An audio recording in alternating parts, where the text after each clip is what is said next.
다음은요. 이재명 대표 얘기 좀 해보죠. 뭐 지금 정치권 관련해서 최근에 주목받는 인물도 몇 명 있는데요. 차례 좀 소개해드리겠습니다. 먼저 이재명 대표인데 어제 연설 중에 이런 내용도 있었어요. 면책 특권 뒤에 숨어서 거짓 선동 못하게 하자. 그렇죠? 이게 요 내용은요. 이런 내용은 내용만 보면 통상 정치권에서 어떤 정치 개혁을 하겠습니다라고 할 때 많이 나오는 것들이었어요. 역시 이번에 나오죠. 그런데 이재명 대표 민주당 대표였습니다. 이 얘기를 하니까 국민의힘에서 박수가 나왔답니다. 이게 무슨 소리입니까? 어제 본회의장이 어떤 모습이었길래 그런 거죠? 그리고 앞서서 소개했던 뭐 개헌 책임 묻겠다 요거 뭐 같이 쭉 있고요. 요 상황이 있었어요. 그럼 자 그럼요. 요 기사에서 다뤄지고 있는 상황 어떤 모습이었길래 이렇게 나온 건지 확인해 보겠습니다. 국회 특권 내려놓기도 미루지 않겠습니다. 면책 특권 뒤에 숨어서 거짓을 선동할 수 없도록 하겠습니다. 국회의원 소환제로 국회의원도 잘못하면 소환될 수 있게 해야 합니다.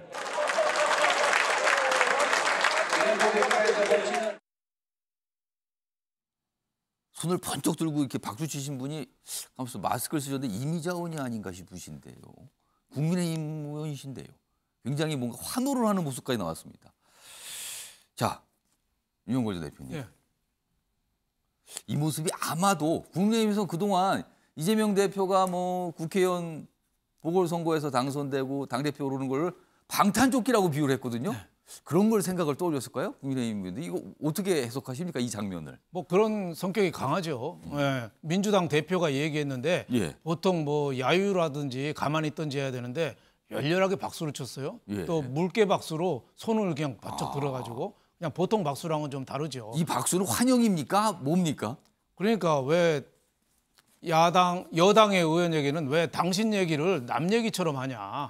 예. 이재명 대표가 지금 사법 리스크에 처해 있지 않냐. 그동안에 보궐선거 출마한 거라든지 당 대표라든지 당헌 개정해가지고 기소돼도 대표직을 유지하기 위한 거라든지 예. 여러 가지 방탄 조치를 많이 했는데 예. 그 국회의원 그 면책 특권을 얘기했잖아요. 예. 국민 소환제도 얘기하고 물론 뭐 불체포 특권이라고 구체적으로는 얘기는 안 했지만 그러니까 그 여당 의원들은 왜 당신 얘기를 남 얘기하듯이 그렇게 유체이탈 합법을 쓰냐 뭐 이런 거라고 봐야죠. 저는 뭐 야유보다는 뭐 박수 치니까 그 뭐 보기는 좋았는데 예. 뭐 진정한 박수라기보다는 좀 야유에 가까웠다. 비판이 담긴 야유가 담긴 박수다. 그렇죠. 네.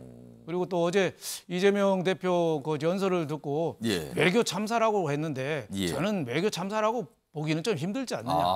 아니 한미를 예. 제대로 못 만났다는데 그 대통령 비서실에서 예. 미리 좀 단정적으로 얘기한 거 이 정도는 뭐 비난받을 만한데 뭐 미국하고 가서 만났잖아요. 예. 제대로 못 만났다는 건데 그거는 필리핀하고 영국 정도 제대로 만난 거고 예. 스쳐서도 만났고 장관들끼리 대화하고 예. 일본하고 기시다 있는데 찾아가서 만난 거는 저는 외상을 깔아놓은 거다. 그래서 의미를 줘야 된다. 또 조문 못한 조문 애교라고 했는데 예. 찰스 3세 만나고 장례식 갔으면 조문한 거 아니에요? 그걸 어떻게 조문을 안 했다고 상주 그래요? 만났으면 되는 거 아니냐 이 말씀을 그렇죠. 드리네요. 그래서 저는 예. 외교 참사라 뭐 반드시 책임 묻겠다고 했는데 예. 조금 그건 좀 지나친 거라고 본다. 어. 그리고 기본 사회 얘기했는데 예. 28번인가 얘기했잖아요. 예. 뭐 기본 얘기 많이 한 건 좋은데 지금 우리나라가 외환위기보다 더 어렵습니다. 아까 다뤘지만은 예. 외환위기는 블랙스완입니다. 갑자기 나타난 거고 예. 미국이나 일본 선진국이 좋아서 우리를 도와줄 수 있었어요. 근데 지금은 회색 코끼리라 뻔히 보이는데도 손을 쓸 게 없어요. 전 세계가 다 어렵고 예. 우크라이나 전쟁하고 뭐 핵 전쟁이 날 수도 위험이 있기 때문에 예. 모든 게 위험한데 한가하게 기본소득만 기본 사회만 얘기하냐. 좀 저는 아니라는 생각이 들었습니다. 근데 하나 칭찬해 줄 건 있어요. 어떤 겁니까? 저는 개헌 얘기한 건 잘했다고 봐요. 개헌. 예. 구체적으로 4년 중임제 개헌 얘기를 그렇죠. 했죠. 2년 후에 총선 때 예. 개헌하고 같이 해서 우리 저 80년대 체제 이제는 좀 바꿔야 되잖아요. 그런 면에서는 그 제안은 저는 좀 여당도 긍정적으로 받아줘서 좀 논의도 해서 2년 후에 2년도 안 남았잖아요. 한 1년 6개월 남았나요? 그때 총선 때 개헌 문제도 좀 짚고 넘어갔으면 뭐 그런 생각이 좀 들었습니다. 여러 가지 얘기 중에 이제 개헌 얘기 말씀하셨는데 사실은 국민의힘 내에서도 어제 별다른 반응은 없었어요. 개헌 가지고는. 다른 내용에 대해서 반응이 있었고요. 다음 기사 하나 더 있는데요. 이건 이재명 대표와 관련돼 있고요. 그리고 약간 수사 사항을 좀 다루고 있는 거죠. 이겁니다. 어제도 요 구속 소식 요 전에 들었는데 이화영 구속한 검찰. 그러니까 지금 킨텍스 대표하고 있죠. 그리고 이재명 대표가 경기지사 시절 부지사, 평화부지사를 담당했던 분이죠. 그래서 뭐 측근이다 이렇게 통하죠. 근데 또 민주당 내에서는 측근 아닙니다. 뭐 이렇게 또 하시는 분도 있어요. 근데 아무튼 가까웠던 인물이 구속이 됐다 이렇게 되고요. 그런데 정진상 겨눈다. 이재명 턱 밑 압박. 여기 정진상 지금 민주당 대표실 정무조정실장인데 여기는요 좀 다릅니다. 이재명 대표가 공식적으로 측근이라고 인정한 인물이에요. 그러니까 여기 앞에 이화영 대표하고는 좀 달라요. 확실히 여기는. 근데 여기를 좀 겨누는 거 아니냐는 거죠. 그렇다면 턱 밑까지 간 거다 이겁니다. 이른바 이게 뭐냐면 뭐 여기 또 뭐 쌍방울 얘기 나오고요. 뭐 경기도 얘기 나오고요. 이 정진상 실장은 성남FC 관련된 거예요. 지금 사실상 성남FC 구단주다 뭐 이런 진술이 나왔다. 이런 보도가 나오고 있는 겁니다. 지금. 그래서 검찰이 심각하게 들여다보고 있다. 이런 내용입니다. 자, 요 내용까지 포함해서요. 전재수 의원님. 우선 내 두 가지 질문 좀 드릴게요. 네. 앞서서 어제 본회의장이 보셨나요? 저 장면 아까 영상에 있던 장면이요?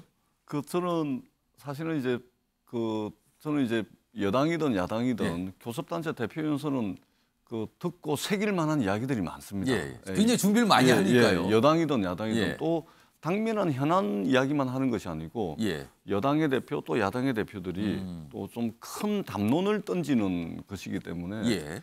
저는 출력을 해가지고 꼼꼼하게 좀 살펴보는 그런 예. 스타일인데 저도 봤습니다. 봤는데 어제 그 반응이 사실 국민의힘에서 박수가 나와서 이게 좀 어리둥절한 상황이었거든요. 그러니까 그 박수는 이제 조롱의 박수죠. 아. 그러니까 이제 이재명 대표가 이제 당 대표 되고 또 이제 보궐선거 나오고 하면서 국민의힘에서 이재명 대표를 향해서 일관되게 비판했던 것이 결국은 이 사법 리스크를 피해가기 위해서 방탄조끼 입는 거 아니냐. 그렇죠. 이 비판을 해왔기 그 때문에 비판이 계속 있었거든요. 예, 그러니까 이제 면책특권 이야기 나오니까 이제 그냥 좀 어색하다 그런 얘기를 하는 게 이제 조롱의 박수를 보내는 것이죠. 근데 저는 뭐 국회 본회의장에서는 여러 가지 풍경이 이제 예. 있습니다. 그런 풍경의 하나로 뭐 봐주시고 다만 어제 던졌던 이야기들은 그렇게 가벼운 이야기는 아닙니다. 그리고 웃고 넘어갈 만한 이야기들은 아닙니다. 예. 우리 김진표 국회의장께서 취임을 하실 때도 예. 개헌을 이제 제안을 했었고 예. 특히 이제 87년 개헌할 때 대통령을 직선제로 뽑는다. 요거 한 줄 바꾸고 나머지 헌법 조항은 그 전에 거를 그대로 그냥 한 거거든요. 예. 그러고서 무려 40년입니다. 이제는 해야 되죠. 너무 낡았다는 거죠. 그럼 요즘은 이제 자고 일어나면 세상 변하는데 예. 이게 변화된 세상을 헌법 체계가 담아내지 못하면 세상의 변화를 오히려 발목 잡아버리는 족쇄가 돼버리거든요. 지금 우리나라 헌법이 그렇습니다. 예. 그리고 지금 이제 윤석열 대통령과 관련해 가지고 또 국회에서 여러 가지 정쟁을 하지 말아야 될 것까지 지금 정쟁을 하고 있는데 예. 오히려 지금 헌법이 이것을 또 유발하는 그런 저 요인도 되고 있거든요. 예. 그래서 개헌의 문제라든지 또 국회 특권 내려놓기라든지 또 정치 개혁의 문제라든지 이런 것은 조롱의 박수를 보냈건 어쨌든 간에 이런 내용들은 우리가 여야 사이에 한 번쯤은 좀 예. 짚어볼 필요가 있겠다. 그렇게 알겠습니다. 생각을 합니다. 또 하나 질문은요. 이게 사법 리스크인데요. 사실은 수사가 지금 점점 확대가 되고 있거든요. 그렇습니다. 이걸 보고 사법 리스크가 드디어 눈앞에 나타나고 있다라는 시각 굉장히 강하게 얘기를 하는데 또 반면에 민주당 내에서도 이런 질문을 던지면 민주당 분들은 또 하시는 말씀이 있어요. 구체적으로 이재명 대표와 연결점 나온 거 없습니다. 왜 그러세요? 이런 반응이 나오거든요. 자, 민주당 사실은 굉장한 위협 상황 아닙니까 이거는요? 근데 어떤 대책이라든가 고민이라든가 이런 걸 좀 민주당 내부에서 많이 하고 계십니까? 기분 좋은 일은 아니죠. 예. 혐의가 있어서 수사를 받고 있다는 것은 예. 정치하는 사람으로서 그게 유쾌한 일은 아닙니다. 심각한 일이죠.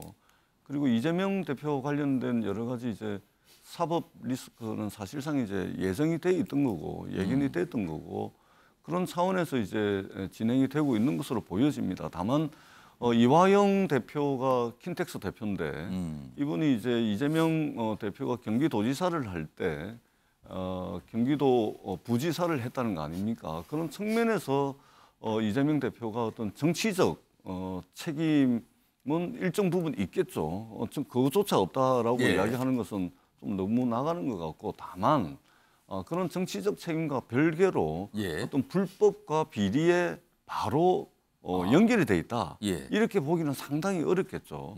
그래서 혐의가 있으면은 당연히 수사받고 수사를 받아서 죄가 있으면 기소돼서 법원에서 재판 받아가지고 처벌받고 예. 책임지는 것은 당연합니다. 예.